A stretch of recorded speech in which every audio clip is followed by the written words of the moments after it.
أما بعد فأعوذ بالله السميع العليم من الشيطان الرجيم بسم الله الرحمن الرحيم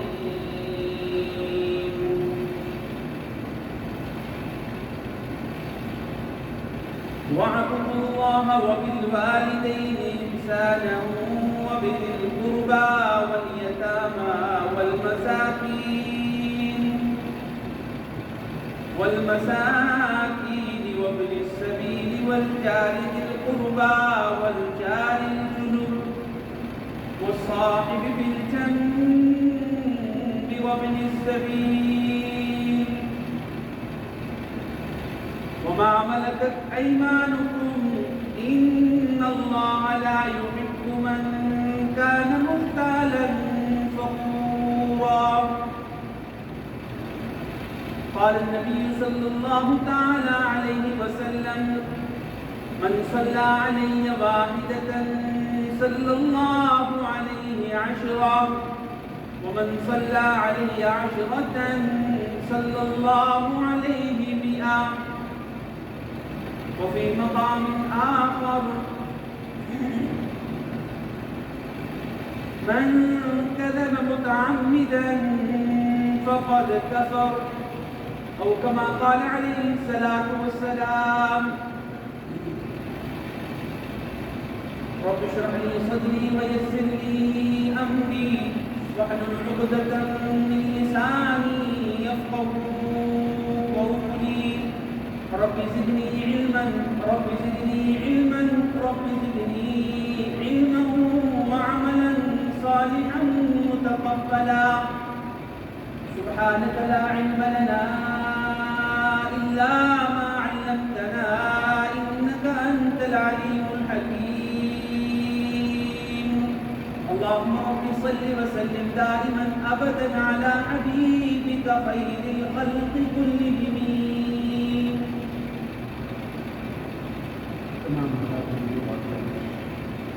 اللهم صل على سيدنا ومولانا محمد وعلى آل سيدنا ومولانا محمد وبارك وسلم عليه كما تحب وترضى عدد ما تحب وترضى. انتهائی واجب الاحترام والتکریم میرے معزز محترم بھائیوں دوستوں، قرآن کریم کی آیت بینہ اور حدیث پاک میں سے دو احادیث مبارکہ متأخرہ آپ کے سامنے تلاوت کی. الہ العالمین انت الحافظ سے دعا ہے تعالی جل مجدہ حق بات کہنے کی آپ حضرات کو سننے کی کہ ہم سب کو اس پر عمل کی توفیق مرحمت فرمائے.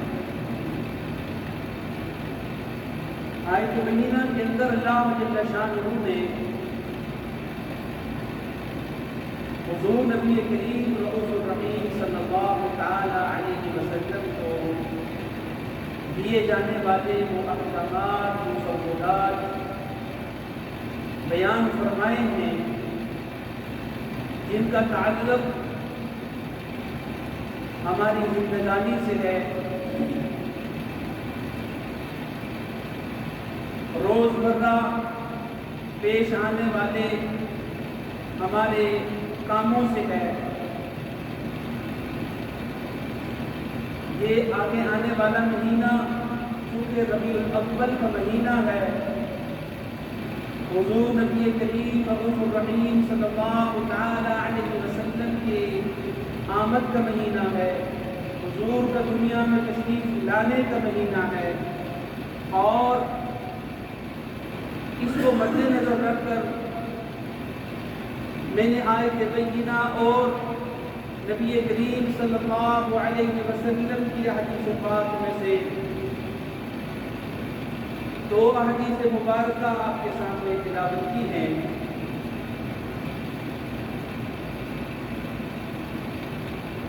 جہاں آیت کریمہ میں اللہ جل شانہ نے حقوق کا تذکرہ فرمایا ہے، وبالوالدین احسانا، والدین کا احسان، اقربا کا احسان،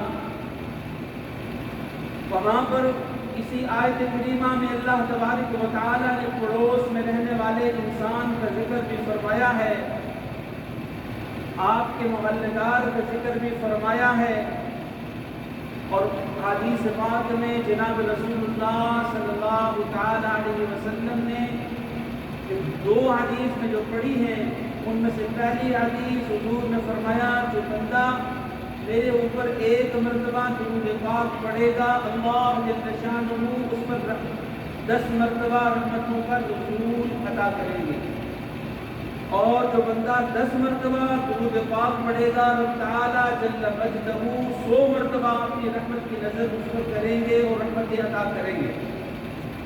اسی طریقے سے جو بندہ 100 مرتبہ کرے گا رب تعالیٰ جل مجدہ 1000 مرتبہ اپنی نظر کرم سے نظر رحمت سے اس کو عطا فرمائیں گے۔ دوسری حدیث حضور صلی اللہ تعالیٰ علیہ وسلم کی کہ جو بندہ جان بوجھ کر کوئی جھوٹ اس کی نسبت میری طرف کرے گا قیامت والے دن وہ اپنا ٹھکانہ جہنم بنا لے۔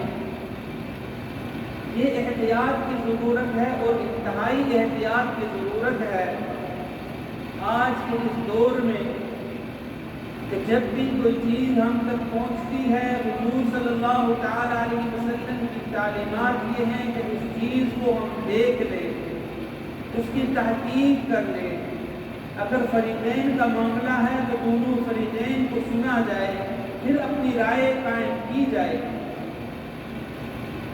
حالات اور وقت ایسا آ گیا ہے کوئی سی بھی بات آ گئی تو آگے فارورڈ کر دینا، خاص کر کے حضور صلی اللہ تعالیٰ علیہ وسلم کی نسبت کے ساتھ حضور صلی اللہ تعالیٰ علیہ وسلم نے نہ صرف منع فرمایا وہ آدمی اپنا ٹھکانہ جہنم بنا لے۔ اس میں خود بھی احتیاط کرنی چاہیے، اپنے اعزاء اقربا رشتہ داروں کو احبا دوستوں میں بھی اس بات کو سمجھانا جتنا انسان کے بس تک ہے ضروری ہے کہ بھائی اس میں احتیاط کی ضرورت ہے۔ حضور کا فرمان ہے، اللہ جل شانہ کا فرمان ہے، اس بات کو دیکھنا بھی ضروری ہے۔ جو آیت کریمہ میں اللہ تبارک و تعالیٰ نے حضور نبی کریم صلی اللہ تعالیٰ علیہ وسلم کے ذریعے ہم تک پیغام پہنچایا، اس میں ایک آپ کا محلدار، آپ کا رشتہ دار، آپ کا عزیز بھی ہو سکتا ہے جو پڑوس میں آ کر کے آباد ہوا۔ ان کی 3 قسموں کا ذکر فرمایا کہ آپ کے محلے میں آپ کے گھر کے ساتھ اگر کوئی آباد ہے، اس میں سے آپ کے اقربا میں سے ہے، آپ کے رشتہ داروں میں سے ہے، اس کا ایک حق ہے۔ دوسرا حق اگر آباد ہونے والا مسلمان ہے تو مسلمان ہونے کے ناطے اس کا دوسرا حق ہے، اس کا دوسرا حق ہے، اور اگر پڑوسی ہے تو پڑوسی ہونے کا ایک الگ حق ہے۔ جو تینوں حقوق کے ساتھ وہ آپ کے گھر کے ساتھ آپ کے محلے میں آباد ہو چکا ہے۔ دوسرا وہ کہ جو مسلمان تو ہے کلمے کے ناطے نبی کریم رؤوف الرحیم صلی اللہ تعالی علیہ وسلم کا کلمہ اس نے پڑھا پورا ہوا ہے، وہ کلمے کے ناطے آپ کا بھائی ہے، آپ کا حق ہے اس پر، اور پڑوسی ہیں تو پڑوسی ہونے کا حق ہے۔ یہاں پر تیسرا حق جو رشتہ دار کا تھا وہ نکل گیا کہ آپ کا رشتہ دار نہیں ہے، تو یہ دوسرے نمبر پہ آ گیا۔ اب ایک تیسرا ہے جو مسلمان بھی نہیں ہے، جو آپ کا پڑوس، آپ کا جو ہے رشتہ دار بھی نہیں ہے، صرف آپ کا پڑوسی ہے۔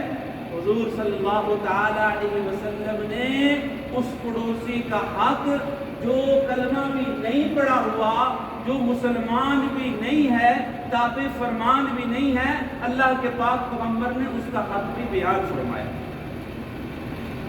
حضور نبی کریم صلی اللہ تعالی علیہ وسلم کی تربیت یافتہ، آپ کے تلامذہ، آپ کے شاگرد، ہزاروں مثالیں ایسے ملتی ہیں۔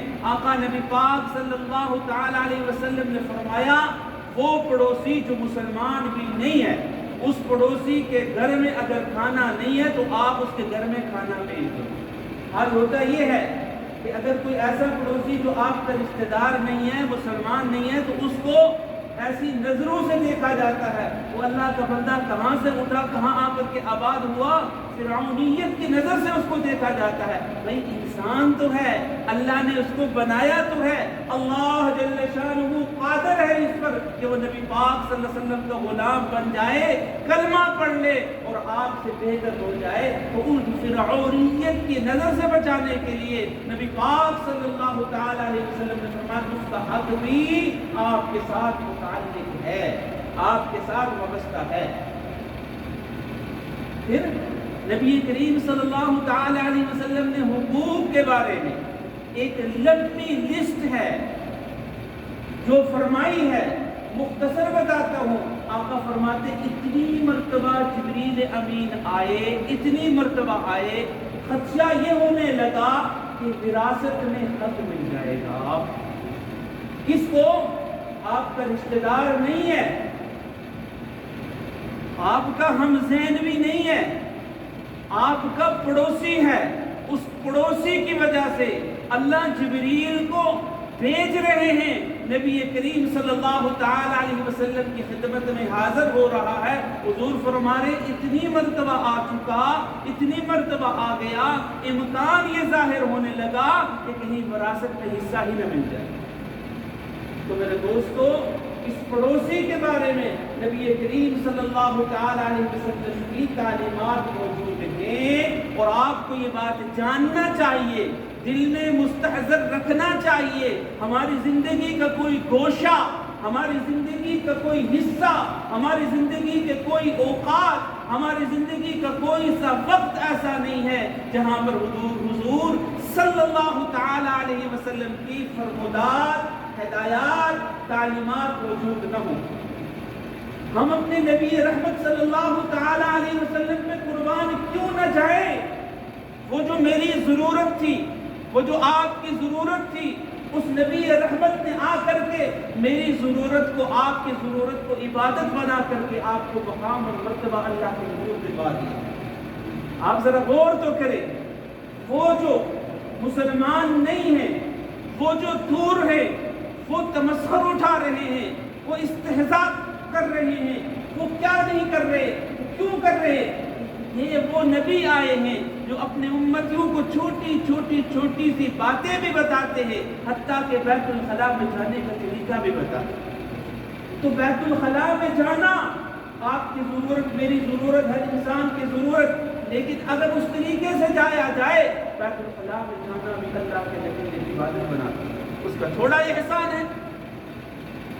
پانی پینا ضرورت، اللہ کے نبی کے طریقے پہ آ گیا، عبادت. بازار میں جانا ضرورت، اللہ کے نبی کے طریقے پہ آ گیا، عبادت.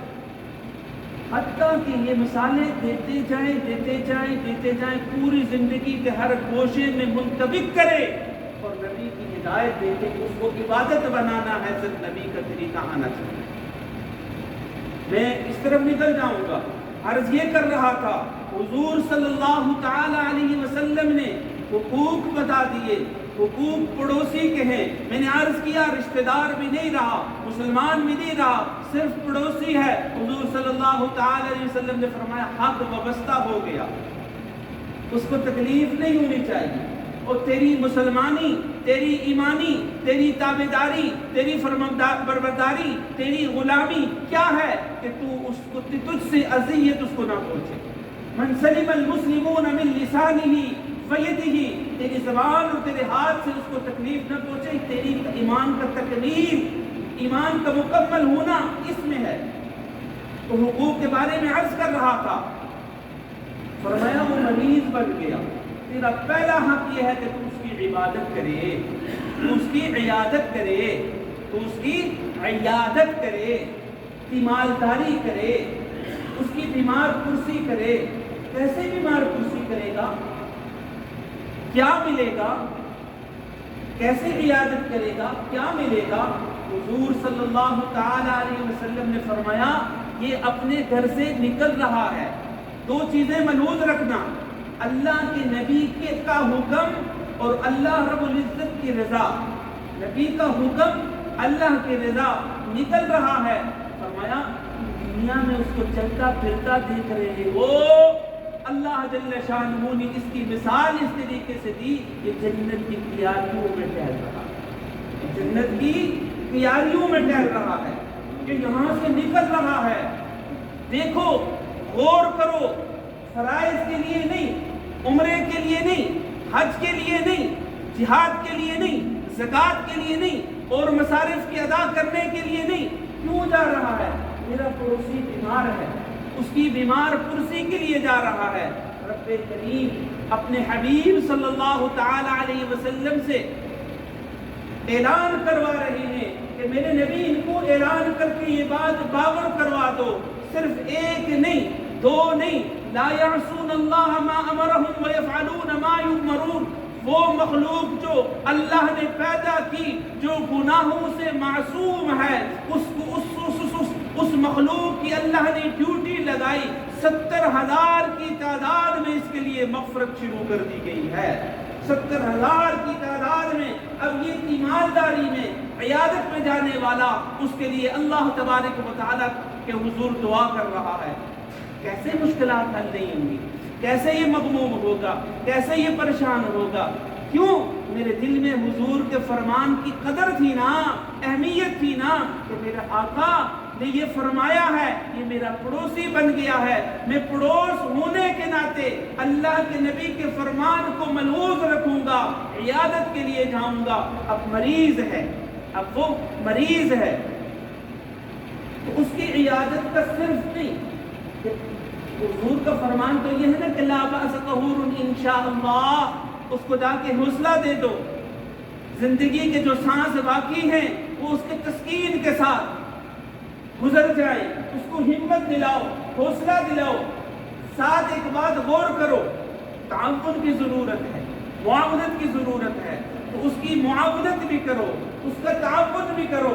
ایک ہاں ایسے کرو، ایک ہاتھ سے کرو، دوسرے ہاتھ کو پتہ نہ چلے، اور ایسے کرو۔ ہم کہتے ہیں نا صدقہ کتنا اجر دیتے ہیں رب تعالی جل مجدہ، 10 گنا صدقہ کا اجر ملتا ہے۔ پیارے آقا نبی پاک صلی اللہ تعالی علیہ وسلم نے فرمایا، جو بندہ قرض حسنہ کے طور پر اس کو دے دیتا ہے کیونکہ پڑوسی ہے، اللہ جل شانہ 18 گنا اس کو بڑھا کر اللہ تبارک و تعالیٰ اس کو درجہ اور مقام اور نیکیاں عطا فرماتا ہے۔ 18 گنا ایک تو صدقہ دے دیا، فرمایا 10 گنا، ایک اس کو قرض حسنہ دے دیا، اللہ تبارک و تعالیٰ نے 18 گنا بڑھا کر کے اس کو صلہ دے دیا، اجر دے دیا۔ تو میں عرض یہ کر رہا تھا کہ اس کا حق وابستہ ہو گیا، اللہ تبارک و تعالیٰ نے اس کا حق حضور نبی کریم صلی اللہ تعالیٰ علیہ وسلم کے ذریعے یہ بتا دیا کہ اس کا حق وابستہ ہے۔ کچھ فرائض ہوتے ہیں، کچھ واجبات ہوتے ہیں، کچھ سنن ہوتی ہیں، کچھ نوافل ہوتے ہیں، یہ چیزیں ہیں، یہ مرتبے ہیں، یہ تراتب ہیں، یہ مقام ہیں، انتہائی اہمیت کا حامل فرائض ہے، جس کو ترک کرنا، جس کو چھوڑنا اس کی گنجائش نہیں ہے۔ میرے دوستو، ترتیب تو یوں ہے، ایک میسج آ گیا، میسج کیا آیا؟ اب میں اس بات پہ آتا ہوں، میسج یہ آیا بھئی ربیع الاول کے آنے کی آمد کی خبر دے دو، میسج میں آپ کی ساری بخشش ہو جائے گی۔ میں نے کہیں نہیں پڑھا، یہ ہے ہی نہیں۔ حضور صلی اللہ تعالی علیہ وسلم کی احادیث کو مد نظر رکھو، آپ نے فرمایا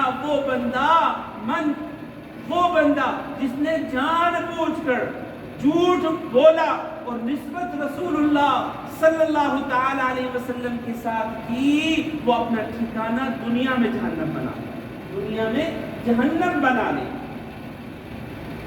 تو میرے آقا نبی کریم صلی اللہ تعالی علیہ وسلم کی احادیث پاک ہے، ربیع الاول کا یہ مبارک مہینہ، یہ مقدس مہینہ، یہ شان والا مہینہ، یہ عظمتوں والا مہینہ کچھ تقاضا کر رہا ہے۔ وہ تقاضا کس چیز کا کر رہا ہے؟ کہ ربیع الاول آیا، اس ربیع الاول میں اور آپ کچھ حاصل کر لیں، ایسی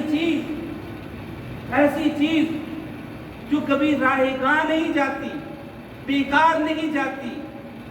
وہ کون سی چیز ہے؟ وہ ہے نبی کریم صلی اللہ تعالی علیہ وسلم پر درود پاک کو پڑھنا۔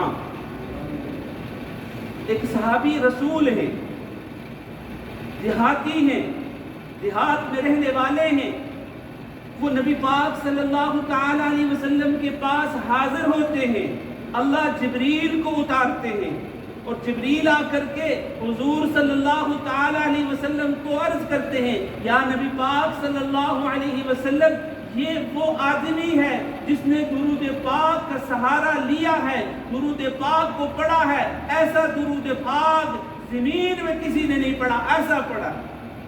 اللہم صلی علی محمد وعلی آل محمد فی الاولین والآخرین۔